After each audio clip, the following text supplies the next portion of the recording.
Strangely calm. It's been kind of yes, nervous leading up to this event, but I'm feeling good about this. Good, it's the start of the official start of the process. Now it's time to continue the work of listening to the people and understanding exactly what their issues and needs are, and crafting solutions that will basically help all Caymanians, but specifically Caymanians in the constituency of Georgetown North. When you look at the current situation, it's fair to say that Minister Hughes come up short over the last 4 years. There's a lot of people here that are really struggling. The middle class is disappearing with every decision by the government. The working class and persons living below the poverty line have increased significantly, and this administration is focused in on really selling a tale that everything's all right in Cayman, but it's not. And so I see myself as the representative that can be the champion of people, issues, and all Caymanians, because we need to understand that the strength of Cayman is our unity and the diversity. But right now we have an administration that's just focused in on the select few, and the time for the incompetence, the time for the maladministration, for the cronyism, and the lack of integrity and honesty, that's now. We've had enough. So I'm here to be the champion for those causes, and I'll be sharing more about my manifesto and my solutions over the next coming days and weeks as the campaign unfolds. I'm feeling excited, looking forward to the challenges ahead in terms of addressing some of the issues and concerns that we have in our country, and also to continue on the path of growth and safety that our country has had so far. It's bittersweet. I'm excited, nervous, all in one. You don't want to be complacent by any means, because here I am availing myself and just confirming my intentions of running to serve the people in Prospect in a public forum. It's really up to the people of Prospect, should they want change, to see me as their choice and come out on April 14th and make their voices heard by electing me. So it is bittersweet, non-complacent whatsoever, because you have to humility, honesty, and just continue to live the person that you have always been, and even more so in a public forum. Yes, I am. I'm very excited this morning that I've confirmed to the people of Georgetown West and the wider community that although I have indicated from early January that I'm going to be running, this is a commitment to show and indicate that I will be running and contest in the electoral district of Georgetown West. I'm excited to serve the people, not only of Georgetown West, but the wider Cayman Islands community. Feeling good.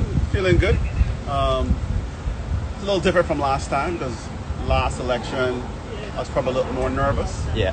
But this time around, there was a lot of preparation. Yeah. A year and a half before, so I feel more comfortable. But there's a lot of work to do. So although I feel comfortable, I'm not going to be complacent. So a lot of work to do, and today is just a continuation of the hard work. Well, the one thing that everyone's concerned about is traffic.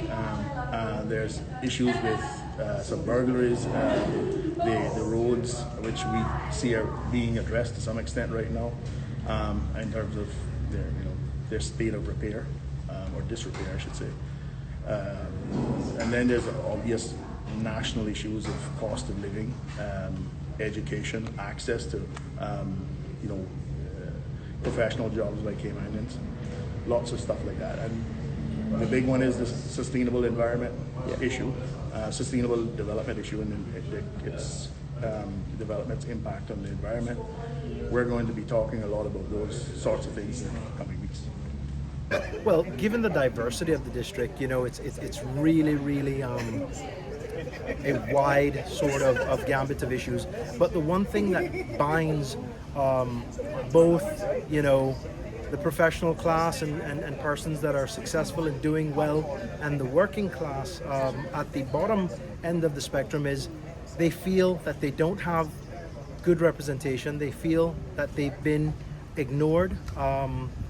they feel that their representative does not respect them, and the government effectively is focused in on only a select few people instead of being responsible for and answerable to the widest cross-section of citizens. So respect, honesty, integrity, and communication with the people that matter, which is their constituents, that is something that I've heard a whole lot from both ends of the spectrum, and that's something that I will work to make sure doesn't happen again, because ultimately an MP is paid really handsomely, a cabinet member is paid even better, and at the end of the day you can't take all of that and not be there for the people that put you there, and that's what's lacking right now. And I hope to be the voice and the champion of all Caymanians in the constituency and throughout the island.